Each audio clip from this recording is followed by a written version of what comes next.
Hey, how's everybody doing today? Chris Denny with Denny's Country Life. Figured I'd poke my head out of my shell and give you guys a little bit of update on what's going on. Mostly this is just going to be cattle stuff. Not really talking a whole lot about the fab shop or anything. So yeah, here we are, getting towards the end of February, and everything's going really good here on the farm. I have no complaints. You'll probably hear me complain a couple times actually. Basically what I have going on here, I wanted to give you an update on the Capia around here. So he's number 26 now. Number 26 is he's banded, and he's doing really good. He's a beautiful little calf, running around like crazy. He's got tons of energy, and he's pretty friendly.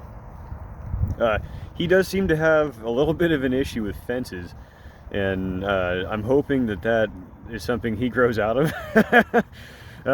From my experience, most calves are pretty fence dumb. So anyway, yeah, he's a cute little dude. Glad to finally have a male on the farm to join me. We're starting to get a little heavy on females. So anyway, so number 20 that I bought from a friend of mine, she started nursing on mama cow.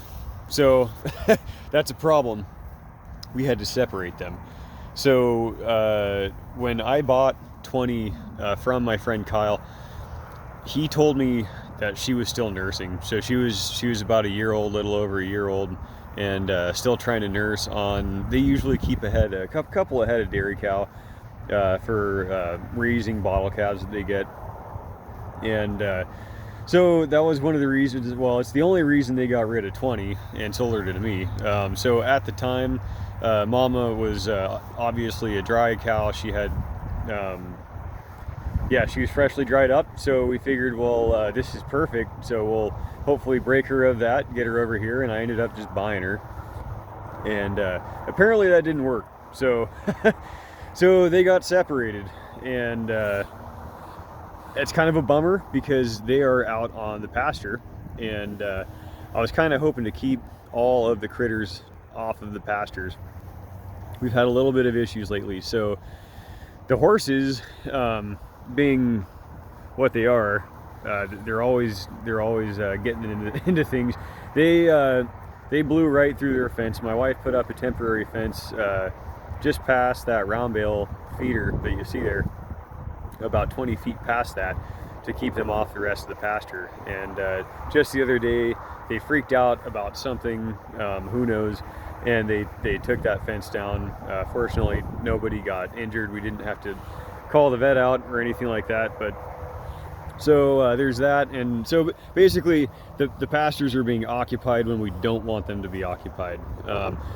So I'm considering doing just a temporary fence along there, give them about a 40-foot by, I think that the cow part of the pasture is about 200 feet wide. So that's kind of that. But anyway, so I'm having to pitchfork from out of the round bale feeder over there for the two critters and bucket water out to their little watering hole there. So but all's well. Everybody's happy, everybody's healthy. The little farm is it's coming right along. So two things. I'm going to talk real briefly about how I don't have my squeeze chute set up and how that's affecting me right now.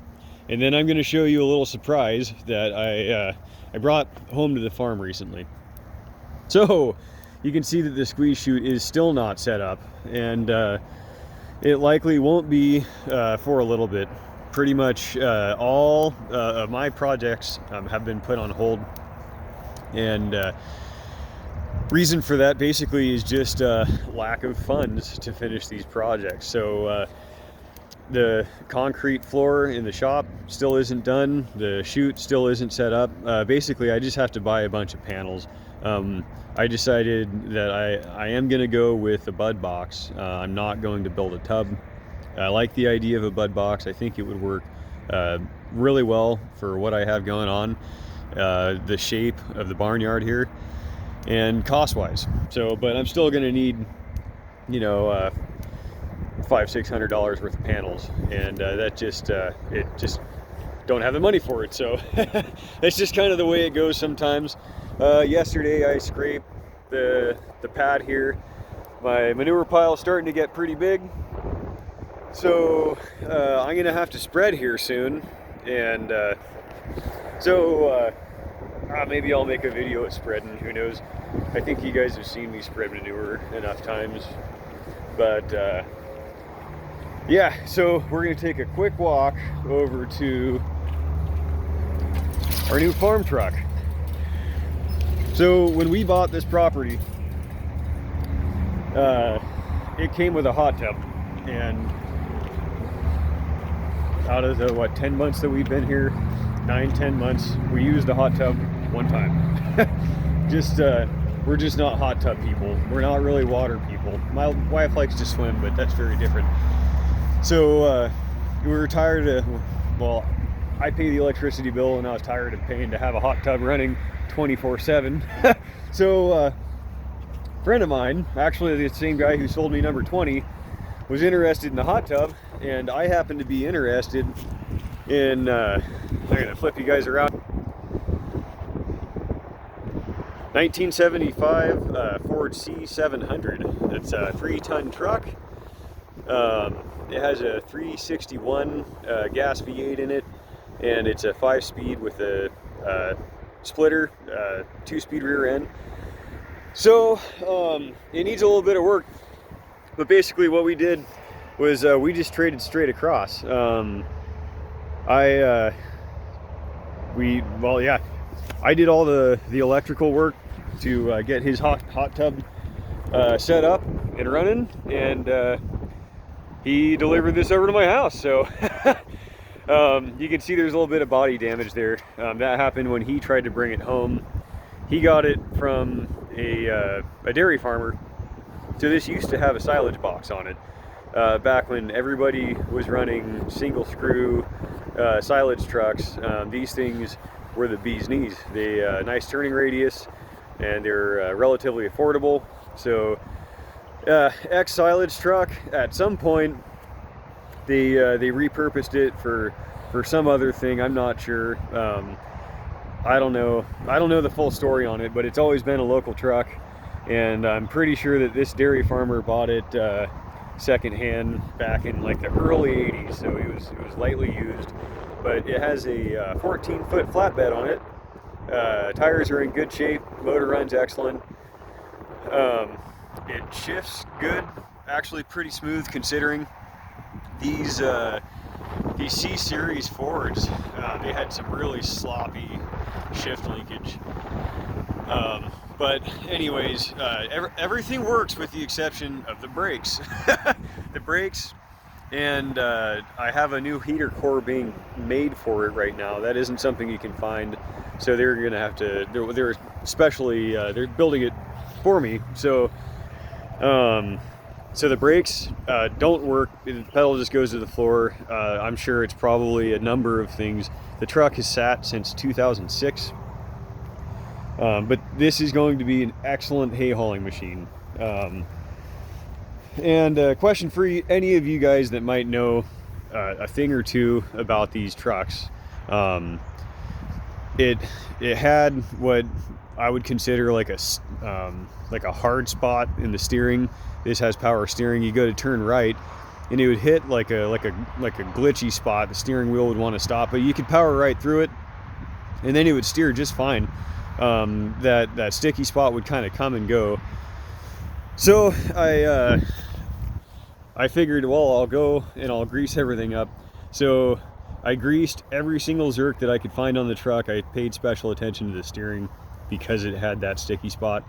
And after that, this truck will not turn right. So where it's at right now, I had to fight to get it just to where it's at. It's stuck with the wheels turned to the left, and I had to tow it from out in the middle of that field. My wife and I were out driving it around, having some fun. And anyway, if you guys know anything about this, this has that, it's almost kind of like a diverter valve.